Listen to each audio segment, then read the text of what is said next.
תוריד מכאן. יש? אתה מוכן חוץ לראות? בשתי ידיים. Oh my god. Oh my god. Holy shit. אני צריך פה עוד קצת יותר חגורה. מהיר ממטוס שמתחיל, Oh לא? my god. Oh my god. זהו, זה היה הסרטון, חבר'ה. Hello everyone, this is Moshe, the electric Israeli, and FSD. If you're new, please subscribe and help me change the world one electric car at a time. Thank you to all of my supporters, and this video is sponsored by EV Base. I just came back from Israel literally yesterday. Today is Monday, April 7th. I came yesterday morning at 4:30 a.m. Took my students on a trip and then stayed with my family. And I had an opportunity to test drive 6 Chinese electric cars. I've never driven a Chinese car. I've seen them, but never driven one of them. And I had an opportunity through family and friends to test drive 6 of them. Let me tell you the bottom line, and then we'll work backward. The bottom line is the Chinese are not coming. The Chinese are not planning to take over. The Chinese are here and then some. And now Israel has an adaptation of 25%. 25% of all new cars sold in Israel are EVs, okay, in 2024. And we'll see how 2025 plays out because taxes have changed. But 25%, the best-selling car in Israel 2 years in a row is the BYD Auto 3. Just like the Tesla Model Y is the best-selling car in the world among all variants, all electric or not electric, so is BYD. Pure electric cars in Israel. So the Israelis, they love ingenuity, they love new things. That's the way it is. Now I drove the BYD Seal, which is a nice SUV, very nice SUV. I drove the BYD Auto 3, which is an absolute piece of crap, even though it's the #1 seller. It's a cheap car. I drove the Geely Geometry C, which is even more piece of crap, really like a tin box. Small and tight. It's owned by my brother-in-law, and he told me to say that. I drove the Zeekr X, the Zeekr X Krypton. Small car, very interesting dimension, but it is a rocket. Great car.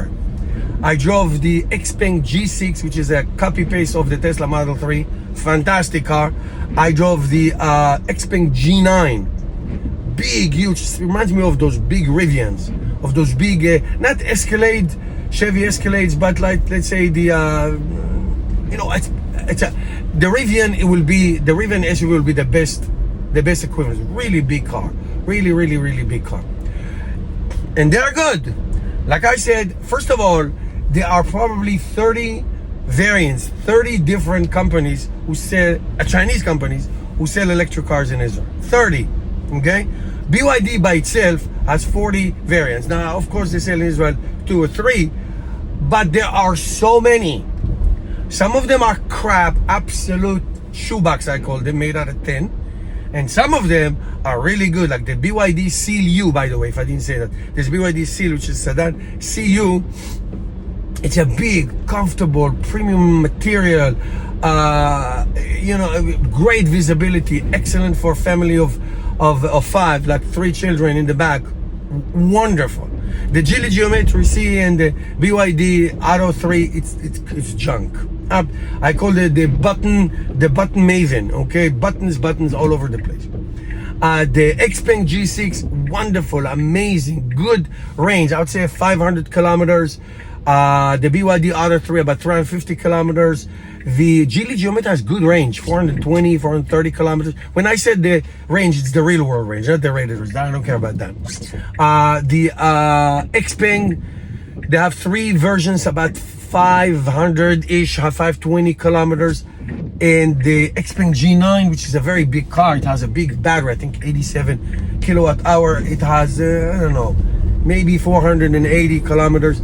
These are good cars. Now, here's where they're lacking in 2 areas, even though they're making great strides.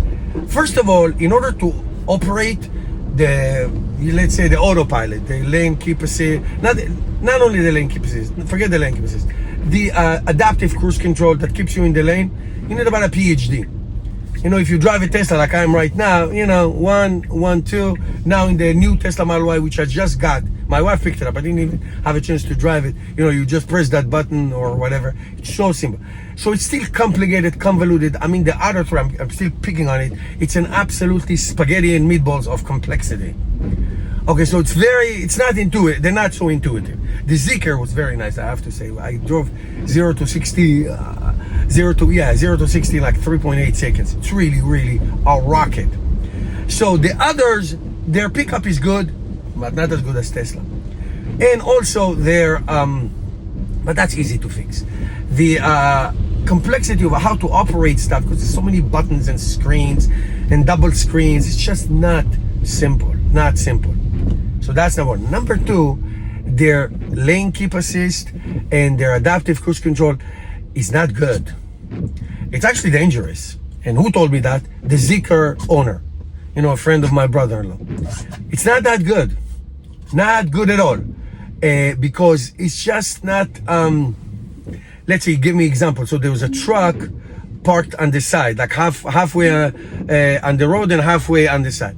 And then he, being intuitive, you know, veered to the left to pass it without putting the blinker. And the lane keep assist is so aggressive that it threw him right back, almost colliding with the truck. Meaning the car didn't care to see that there is a truck on the road. No, you have to stay in the lane. Now, of course, if you put the blinker, none of this would happen, but sometimes you do it instinctively. So their FSD, quote unquote, autopilot, quote unquote, all these things, they're just not good. They're just not good.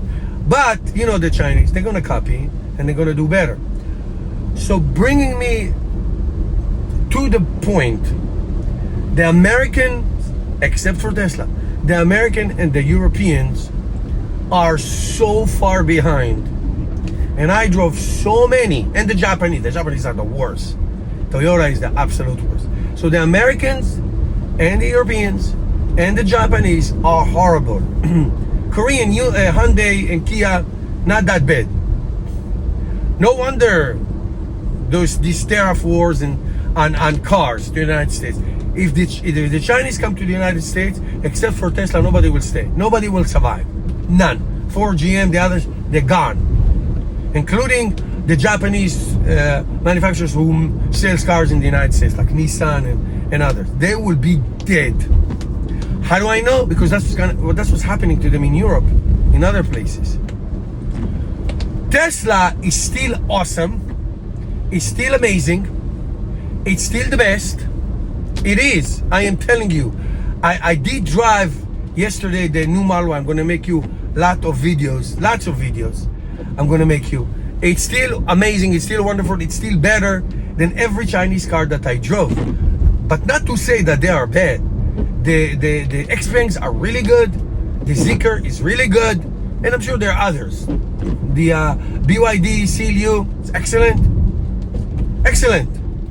Okay, I love Tesla, the simplicity of Tesla and all that. I do. But I am telling you, if they come to America, we are dead. They are in Europe, and Volkswagen is in huge trouble. They know how to make cars. 80% of the world EVs are made in China. So I just want to say this.